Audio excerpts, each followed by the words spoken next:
अभी मैं एक प्रॉब्लम को डिस्कस करूंगा। इस प्रॉब्लम को जेईई मेन 2023 में पूछा गया है। देखिए ये क्वेश्चन आपका क्या है कि अ बॉडी ऑफ मास 500 ग्राम, यानी एक बॉडी का मास आपका 500 ग्राम आपका दिया हुआ है। तो 500 ग्राम कितना केजी के बराबर हो गया? आपका हाफ केजी के बराबर हो गया। मूव्स अलोंग एक्स एक्सिस, ये बॉडी आपका एक्स एक्सिस के अलोंग आपका मूव कर रहा है। Such that its velocity varies with displacement x according to the relation, यानी प्रॉब्लम में v इक्वल टू दिया हुआ है 10√x, और यहां पर देखिए तो वेलोसिटी आपका पॉजिटिव है क्योंकि स्क्वायर रूट के अंदर आपका x है। तो x जब भी होगा आपका ग्रेटर देन इक्वल टू आपका 0 होगा, तभी आपका स्क्वायर रूट ऑफ x आपका डिफाइन होगा। यानी रूट x को डिफाइन होने के लिए x आपका क्या होना चाहिए? ग्रेटर देन इक्वल टू 0 होना चाहिए, क्योंकि स्क्वायर रूट के अंदर में आपका कभी भी आपका निगेटिव नंबर नहीं होगा। स्क्वायर रूट के अंदर में या तो 0 होगा या पॉजिटिव नंबर होगा। अब यहां पे देखिए वेलोसिटी आपका पॉजिटिव है, तो इससे आपको यह समझना होगा कि बॉडी आपका एक्स एक्सिस पर मूव कर रहा है आपका पॉजिटिव एक्स एक्सिस के अलावा। तो हम लोगों को देखिए यहां पर कैलकुलेट करना है the force acting on the body. तो देखिए हम लोगों को मालूम है न्यूटन के सेकेंड लॉ से कि फोर्स आपका इक्वल होता है आपका मास टाइम्स आपका एक्सेलरेशन। तो यहां पर देखिए क्या है कि तो यहां पर देखिए तो फोर्स का मैग्नीट्यूड आपका क्या हो जाएगा? मास मल्टीप्लाइड बाय आपका क्या हो जाएगा? एक्सेलरेशन का मैग्नीट्यूड। यानी फोर्स इक्वल टू हम लोग एफ इक्वल टू क्या लिख सकते हैं में, क्योंकि इस प्रॉब्लम में देखिए क्या है कि force acting on the body पूछा जा रहा है आपका, लेकिन आप जितना भी ऑप्शन आप देखिएगा उसमें कहीं पर भी फोर्स का डायरेक्शन आपका मेंशन आपका नहीं है आपका, जबकि डायरेक्शन रहना चाहिए था कि बॉडी पर फोर्स का डायरेक्शन आपका किधर है।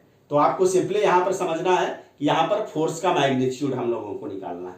अब देखिए हम लोगों को मालूम है कि अगर वेलोसिटी को टाइम के रिस्पेक्ट में अगर डिफरेंशिएट किया जाए तो हम लोगों को क्या मिलता है? आपका एक्सेलरेशन मिलता है। तो अभी हम लोग देखिए यहां पर एक सिंपल फार्मूला को भी हम लोग यहां पे डेराइव करेंगे कि अगर मान के चलिए अगर वेलोसिटी अगर जब भी अगर आपका डिस्प्लेसमेंट का फंक्शन होगा तो एक्सेलरेशन को आप डायरेक्टली आप कैलकुलेट कर सकते हैं इस रिजल्ट को यूज करके।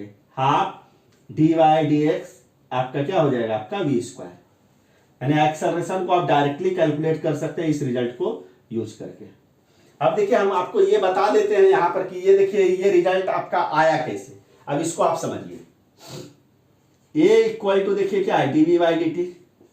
तो इसको ऐसे लिखा जा सकता है dv by dx multiplied by dx by dt, क्योंकि देखिए तो dx कैंसिल आउट हो जाएगा, फिर dv बाई dt आ जाएगा, और x यहां पर क्या है? आपका बॉडी का डिस्प्लेसमेंट है। तो डिस्प्लेसमेंट को अगर टाइम के रिस्पेक्ट में अगर डिफरेंशिएट किया जाए डिस्प्लेसमेंट को तो वेलोसिटी मिलेगा। तो इसको ऐसे लिखा जा सकता है dv बाई dx, और dx बाई dt की जगह v आप लिख दीजिए, तो इसको लिखा जा सकता है v आपका dv बाई dx। अब देखिए यहां पर क्या है कि अगर इसको अगर हम लोग कैलकुलेट करें dy dx आपका देखिए v स्क्वायर, इसको देखिए तो ऐसे लिखा जा सकता है dy dv v square multiplied by आपका क्या हो जाएगा? dv बाय dx, क्योंकि फिर देखिए dv कैंसिल आउट हो जाएगा तो फिर आपका यही बचेगा। अब देखिए v स्क्वायर का v के रिस्पेक्ट में डिफरेंशिएशन आपका क्या होता है? 2v, क्योंकि हम लोगों को मालूम है कि x स्क्वायर का x के रिस्पेक्ट में आपका डिफरेंशिएशन आपका क्या होता है? 2x। तो v स्क्वायर का v के रिस्पेक्ट में आपका क्या हो जाएगा? 2v हो जाएगा। 2v मल्टीप्लाइड बाय आपका क्या हो जाएगा? ये आपका dv बाय आपका dx हो जाएगा। यानी कहने का मतलब है कि इसको अगर देखिए आगे अगर आपका सॉल्व किया जाए a इक्वल टू देखिए तो हाफ, और इसके जगह पर देखिए हम इसको लिख देते हैं, तो आप लिखिएगा तो यहां पर क्या हो जाएगा? 2v dv बाई dx हो जाएगा। तो सिंपली 2 कैंसिल आउट हो गया, ये आ गया v dv बाई dx हो गया।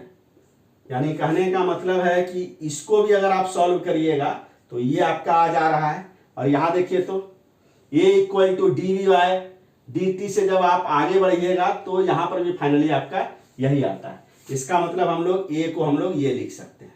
इसके बाद आगे आप देखिए प्रॉब्लम में v इक्वल टू दिया हुआ है आपका 10√x। तो हम लोग क्या करते हैं कि दोनों साइड स्क्वायर कर देते हैं। तो जैसे ही स्क्वायर करिएगा ना तो v स्क्वायर इक्वल टू क्या होगा, 10 का स्क्वायर क्या हो जाएगा 100, और √x का स्क्वायर सिंपली क्या हो जाएगा आपका x, यानी v square equal to 100x हो जाएगा। अब इसमें हम लोग रख देते हैं a इक्वल टू क्या हो जाएगा हाफ d/dx, और v स्क्वायर के जगह पर 100x को हम लोग रख देते हैं। तो 100 आपका कांस्टेंट है ना, है, इसको बाहर निकाल दीजिए, 100 को बाहर निकाल देते हैं। तो देखिए ये हुआ। अब यहाँ पर देखिए तो 2 से 100 कितना बार में आपका कैंसिल होगा 50, तो ये आपका 50 हो गया। और x का x के रिस्पेक्ट में क्या होता है 1, तो सिंपली आपका ये आपका क्या हो जाएगा 50 मीटर पर सेकेंड स्क्वायर हो जाएगा एक्सेलरेशन ऑफ द बॉडी। ये हो गया 50 मीटर पर सेकेंड स्क्वायर। और यहाँ पर अगर आप ध्यान से देखिए ना तो ये एक्सेलरेशन आपका कांस्टेंट हो गया, और ये एक्सेलरेशन आपका पॉजिटिव है। इसका मतलब बॉडी का एक्स एक्सिस पर जो एक्सेलरेशन का डायरेक्शन होगा वो पॉजिटिव एक्स एक्सिस के अलोंग होगा। तो चूंकि एक्सेलरेशन का डायरेक्शन जब आपका पॉजिटिव एक्स एक्सिस के अलोंग है तो फोर्स का भी डायरेक्शन आपका किधर होगा, आपका पॉजिटिव एक्स एक्सिस के अलोंग होगा। अब देखिए यहाँ पे डायरेक्टली हम लोग इस इक्वेशन को यूज कर लेते हैं। F इक्वल टू क्या है, मास टाइम्स आपका एक्सेलरेशन है, और मास देखिए तो बॉडी का आपका कितना है, हाफ kg है, और एक्सेलरेशन आपका कितना है 50 है। तो देखिए तो 2 से 50 कितना बार में आपका कैंसिल होगा 25, तो ये आपका क्या हो गया 25 न्यूटन हो गया।